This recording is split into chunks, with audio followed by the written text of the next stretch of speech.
My ex-wife came to greatly regret her choice of words.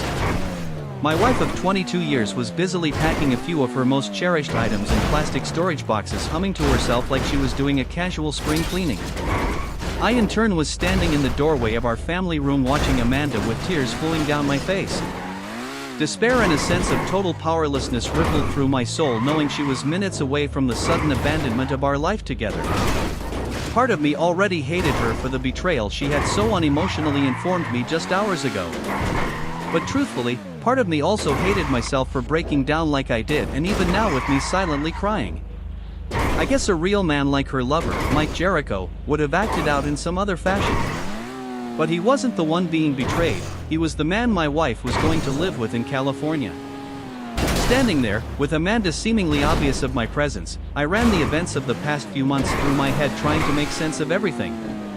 It had started about 6 months prior with Amanda's employer, a national insurance company, hiring Jericho as an efficiency consultant. He supposedly was the best in restructuring companies by cutting waste and the usual other business-related bullshit. The contract Jericho had with Amanda's employer had him there for 6 to 9 months.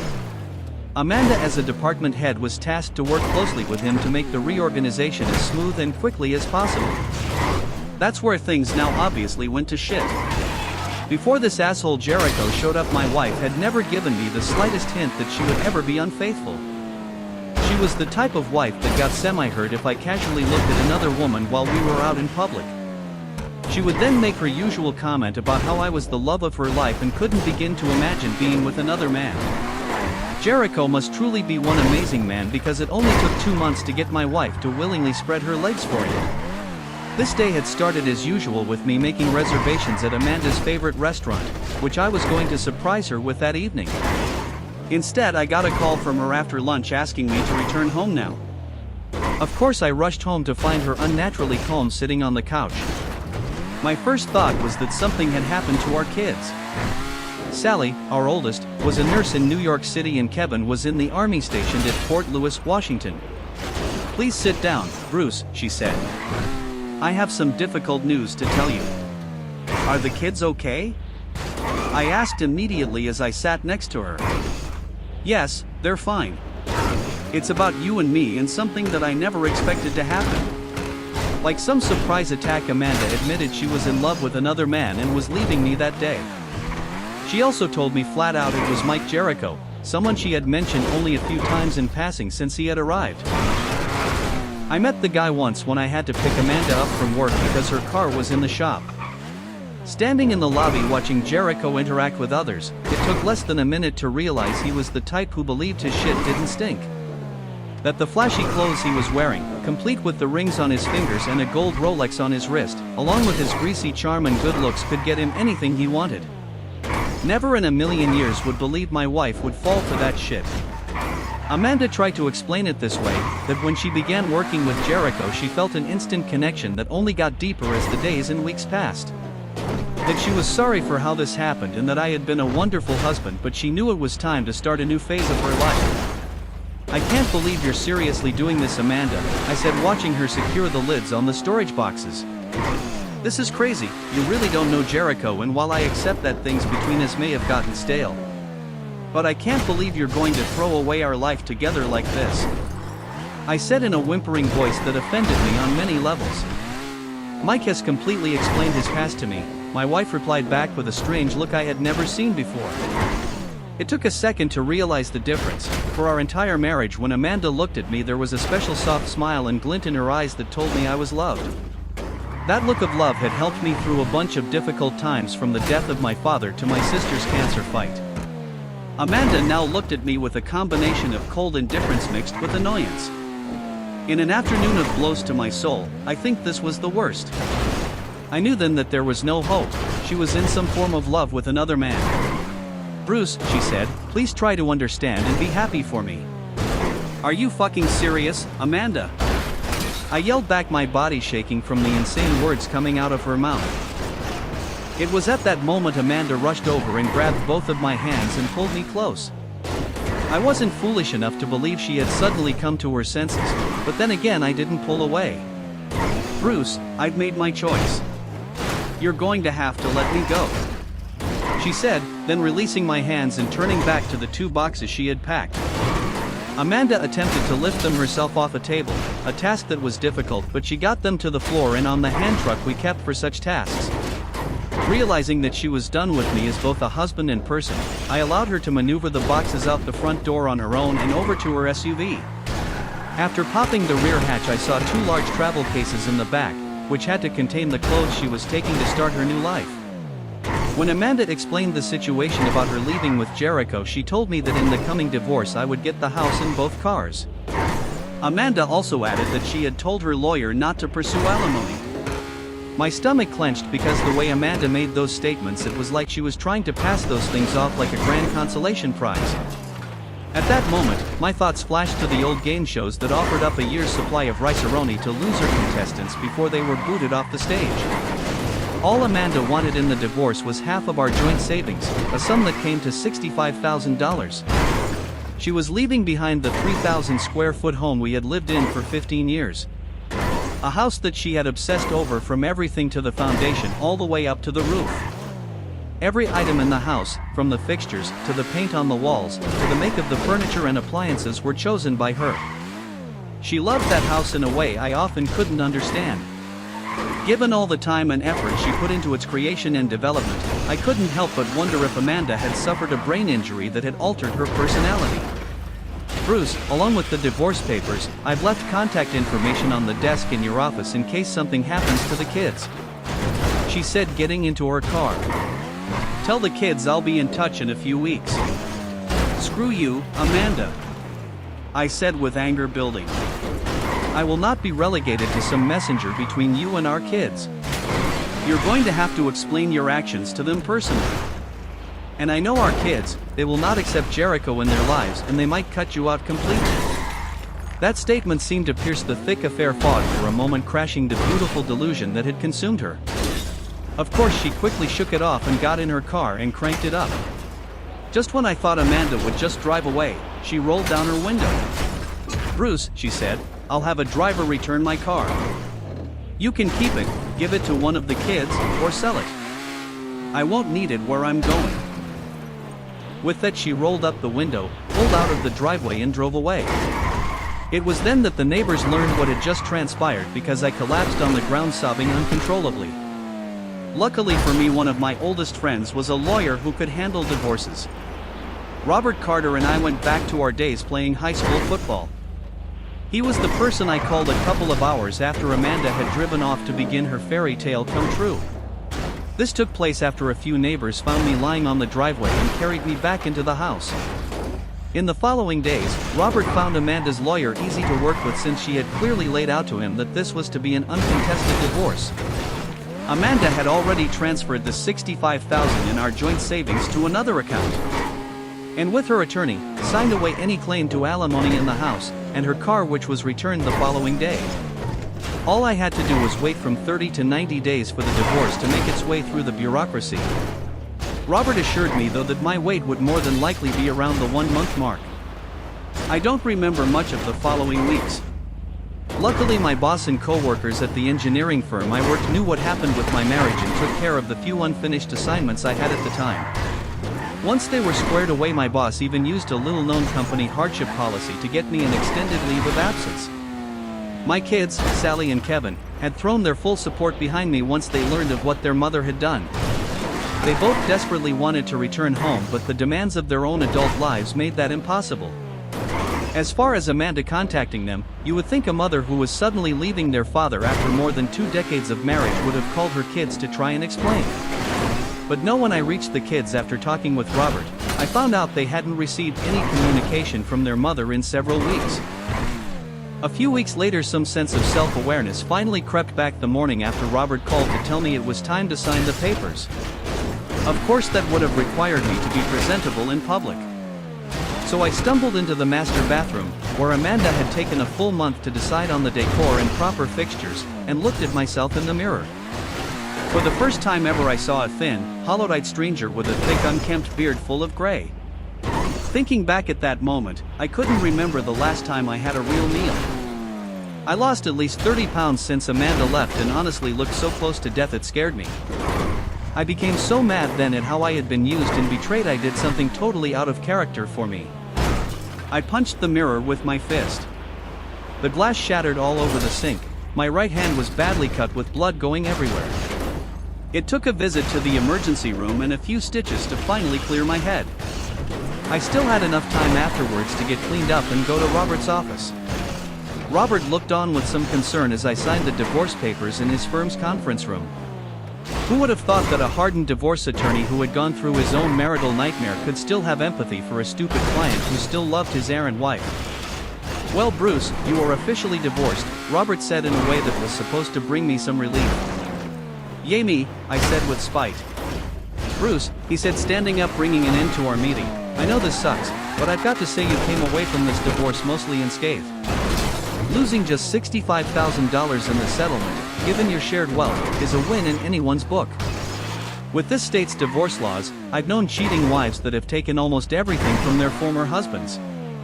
I stayed silent, taking no comfort in Robert's words as I stood up to shake his hand and leave. It was then that I caught sight of the pretty paralegal entering the room, a blonde somewhere in her 20s looking at me visibly overwhelmed with pity. A more dynamic and smarter version of me probably could have milked her emotions for a rebound pity fuck. But in truth, that talent for me never existed. I was clearly no Mike Jericho. Having Jericho take my wife and live rent-free in my head was almost too much to bear. I walked out to my car wondering just what in the hell I would do now. My wife and kids held all the meaning in my life. The kids were grown and out on their own, so Amanda had become my purpose. I fucking cried after getting in the car, totally oblivious if anyone saw me break down. At some point, I guess a self-preservation instinct kicked in and I regained my composure. It was the last time I cried over Amanda. A couple of weeks later, I'm back at work trying to rebuild my life. I think the worst thing was the looks that the others gave me. There were several variations. I was mostly looked at with deep pity. But there were a few looks of suspicion with some whispering there had to be a reason why Amanda threw away what on the surface looked like a perfect marriage. The real hell for me was when I returned to the house we shared. Amanda's ghost was everywhere, given all the time and effort she had done to create what for her was the perfect home. It was so overwhelming I had dreams each night of her returning to me begging for forgiveness. It was obvious what my next move would be. Just a few days later, a moving van rented by a used furniture dealer backed into the driveway. I sold him, at a bargain price, just to spite Amanda's metaphorical ghost, almost every item in the house that wasn't bolted down. When he and his workers left, there was only a bed for me, the large screen television, the basic kitchen appliances, a couch, and my recliner. The house was so empty, any sound echoed through it like a cave. I wasn't done yet. Even when the kids were living with us, Amanda's creation was insanely too large for a family of 4.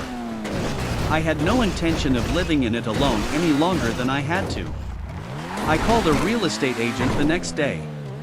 A few weeks later, I found a nice patio home for sale and snapped it up immediately. The big house was also listed at a bargain price and bought by a family with 4 young kids. Seeing the wonder in the eyes of the mom and dad as they walked through the empty rooms of their new home brought me my first joy in months. A little over 4 months had passed since Amanda destroyed my world, and I was developing a new normal for my life. Especially heartening was that both Sally and Kevin had in no uncertain terms cut their mother out of their lives. Apparently, Amanda and Jericho went on a 2-week-long cruise after arriving in California, and she didn't try to contact the kids until well after it was over. It was the 8-month mark when everything blew up. I got a call from Amanda's sister, correctly named Karen because she was one, informing me that Amanda had tried to contact me. I instantly thought back to the unknown call from the San Francisco area. "Well, Karen," I said, "I'll take your word for it, but I haven't received any call from her. And frankly, our marriage ended on really bad terms, so I don't have any desire to talk with her. Plus, according to your sister's own words, Mike Jericho is her true soulmate. If it involves the kids, whatever relationship she can rebuild with them is on her. Not only will I not help my ex-wife with anything, I really don't know if I would piss on Amanda if I saw her on fire." Karen and I only tolerated each other at the best of times, so not surprisingly she hung up without saying another word. Though, I couldn't help but ponder what might have gone wrong between Amanda and Jericho. If Amanda had run headfirst into some form of reality with her lover, she was going to be in a world of trouble for someone to save her. My former father-in-law and mother-in-law were dead, and Amanda's sister and her husband were taking care of his aging parents. And even if Sally and Kevin were speaking to their mother, neither had any way for her to live with them. Oh well, I thought to myself as I took a sip of my beer, Amanda should have $65,000 to cushion any return to the real world. I did realize that I hadn't mentioned to Karen that I had sold the house and everything in it. It was a month later when the final shoe dropped. I was sitting in the office I shared with another engineer when the phone on my desk rang. "Hello, this is Bruce Evans, can I help you?" I said, not paying attention to the number on the screen. "Yes, Mr. Evans," a female said, "I'm Dr. Sylvia Altman calling from Sacramento Regional Hospital, and I need to inform you that your wife, Amanda Evans, is my patient. She was in a car accident a couple of weeks ago and has just regained consciousness. Her Illinois driver's license records have you listed as her next of kin." Needless to say, Dr. Altman was taken back when I chuckled. "Yeah, Dr. Altman, we've been divorced for about 8 months. My ex-wife should have updated her emergency contact information. She's in a relationship with a man named Mike Jericho. He's the one you should contact." That's just it, Dr. Altman sighed. With Ms. Evans unconscious, the police ran the license plate on the car and contacted Mr. Jericho. He has disavowed any responsibility for Ms. Evans and has stated they were not in a long-term, committed relationship. Oh wow, I don't know what to tell you, doctor. As I stated, she and I are divorced, and the breakup of our marriage for me was unexpected and brutal. I really don't see how I can be of help to Amanda. Not to get petty, but she burned our bridges thoroughly, and the last thing she said to me was her certainty that she and Jericho were meant for each other. Yes, Dr. Altman began, Mr. Jericho has gone as far as to have his lawyer make it clear to the hospital that he wants no further contact from Ms. Evans. Dr. Altman, Amanda has money, she got $65,000 out of the divorce. I responded, now knowing where this was going. Ms. Evans says that money is gone and that she doesn't have any medical insurance. Mr. Evans, your ex-wife has repeatedly asked about you and has some idea you'll help her. I'll be on the first flight I can get, I said to the doctor, not believing the words coming out of my mouth. Do you want to speak with Ms. Evans? The doctor asked. She still has a long recovery ahead of her, but your ex-wife wants to speak with you, she said, obviously relieved that someone would come to her injured patient. No, I replied. I need to speak with my lawyer before talking to her. Dr. Altman didn't push the point, and I believed she fully understood the nature of how our relationship ended. We talked for several more minutes, getting some of the details about how the car wreck happened. What I began to understand was that Jericho and her were having a fight, with Amanda fleeing his residence in one of his cars. My ex-wife was never a good driver, and being in control of some high-end vehicle on unfamiliar roads in bad weather explained everything to me. What Dr. Altman only alluded to was that after examining Amanda, she had evidence of physical abuse on the part of Jericho against her. After talking with my lawyer, I got a red-eye flight to Sacramento and arrived at the hospital 8 hours later after a long layover in Dallas. It was early morning when I met with Dr. Altman. I wanted to talk with her and fully explain my position before seeing Amanda. The doctor wasn't happy with what I told her, but didn't stop me from proceeding since Amanda had done nothing but ask for me since becoming conscious. Please come here, Bruce, she said, starting to have an inkling I wasn't going to be her shining white knight. I know what I did was unforgivable, that I threw our life and family away for a man that began abusing me just a few weeks after I left with him. She finished, still looking for some reaction from me. Tell me everything that happened, Amanda, I said coldly, grabbing a chair near the foot of her hospital bed and taking a seat. I listened as Amanda began telling her story of how Jericho had manipulated her into believing her life had been wasted. That Jericho had used his charm to delude her into wanting to start a new and wonderful life with him. How many times did you two fuck before the day you packed up and left with him? I asked. Bruce, please, I don't want to talk about that, Amanda said quietly and looked away. Answer the question, I said in a tone of voice that must have scared her. We started having sex about a month after we began working together, she answered, obviously ashamed. When did you first get a hint that you had made a mistake? That Jericho wasn't the soulmate you said he was while sitting on our couch at home. Amanda started crying again, but answered the question. He took me on a cruise to the South Pacific just a few days after arriving at his home. A few days into the trip he became very controlling, warning me not to embarrass him around others on the ship. He compared me to other women and told me many times that I wasn't equal to them. That he was doing me a favor by being with me. What was the deal with crashing his car? Amanda looked down for several seconds, remaining quiet before speaking. About 3 months after returning to his house he started beating me. It was then I realized how badly I had been deluded, that I had made a huge mistake. I wanted to call you and ask if I could come home, but Mike had long since taken my cell phone. If I wanted to make a call I had to ask to use his. Then came a day when he left his phone on a table while talking to one of his equally strange friends. I took my chance and called you. Your phone rang a few times then went to voicemail. I was devastated and wanted to try again, but Mike walked back inside. He knew I had tried something and beat me so badly I had to be taken to another one of his friends who was a doctor. He treated me without reporting the abuse.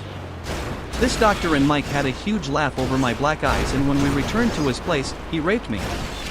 Amanda broke down again. I had to give her credit, she was coming clean. After recovering she continued her story. Mike left me alone in the house for several days. He said I was an embarrassment and that he didn't want to be seen with me. Since I couldn't reach you or the kids, I gathered enough courage to steal one of his cars and head east. I had this blind desire to return home where I was going to beg you to take me back. Somewhere I went off the road near Sacramento and was unconscious for several days. What about Jericho? What did he do when he found you gone? The car's registration led to him, and when informed of my condition he didn't want anything to do with me. The car I wrecked was just written off. Just a few days before the cruise he convinced me to transfer my money to him for safekeeping. So I guess my money went to paying off the wreck. We just looked at each other in silence for several minutes. Some small part of me wanted to comfort her, hell, that sliver of caring wanted me to grab her and take her home. But the main problem was that there was no home anymore, and more importantly, I couldn't forget nor forgive the cold indifference shown the day she left. There was no way in hell I could ever trust Amanda again. I really couldn't trust anything she had said or done during our entire marriage. What do you want me to do about all of this, Amanda? I finally say, wondering what she would say. Amanda started crying again, and I honestly believe they were true tears of regret and sadness. I was sure it wasn't some emotional meltdown lamenting the disastrous end to a romantic gambit. I felt bad for her because she must have felt utterly alone. Bruce, Amanda said, gathering her courage, I want to go home. I want to sleep in our bed, wake up the next morning beside you and work the rest of my life to make up for what I have done to us, and especially you. Amanda, there's no easy way to say this, because what you did to us was a nightmare. But the home you and I built is gone. I sold everything to recover some of my self-respect. Your ghost was everywhere in that house. I couldn't live there anymore with everything reminding me of you. It hurt too much. I bought a small home on the other side of town. I live by myself and have come to like that way of life. Despite the roller coaster of emotions in that room, Amanda was stunned into silence. I sensed a similar level of overwhelming disbelief from her that I felt when she suddenly informed me of her affair and that she was leaving me. Can we start again in your new place? Amanda asked. I can't imagine not having you in my life. She finished, leaving me amazed she could utter those words with a straight face. After Amanda made her appeal to come home and start again, I looked at her with an indifference I would have never imagined possible 1 year ago. Back then I believed our lives were irrevocably intertwined, so much that I would have used the naive word soulmate to describe how I felt. But in the space of a few months she threw that all away. She even cruelly broke with our 2 kids with only a vague statement to me about contacting them later to explain. Her actions were so short-sighted, selfish and narcissistic it was impossible for me to even consider accepting her back in my life. The injury she had inflicted on me was just too grave. Our lives were definitely once intertwined. But now I only saw deadwood that needed to be cut out of my life. I searched for anything to say to her request. It was her last words to me months earlier that popped into my head. Amanda, you made your choice and I let you go. Now's the time for you to do the same with me. I replied, feeling a sudden sense of relief. My ex-wife started to say something but must have remembered those words that I had just echoed back to her. The look on Amanda's face was one of stark terror. Her hope of rescue by me was destroyed, and now my ex-wife realized she was not only completely alone but penniless. "I'm leaving you a check for $10,000, I said, standing up to leave. "My lawyer recommended against this since you signed away any claim to the house or alimony. So consider it a gift. It's a little cash to restart your life. How you go about that is up to you. Whether or not the kids let you back into their lives is up to them." Of course, Amanda broke down into tears again, and while it was cold-blooded, I took that moment to walk out not saying another word. I dropped off legal paperwork with the hospital saying that I, like Jericho, did not want anything more to do with the former Amanda Evans. A few hours later I caught a flight home with a completely clear conscience.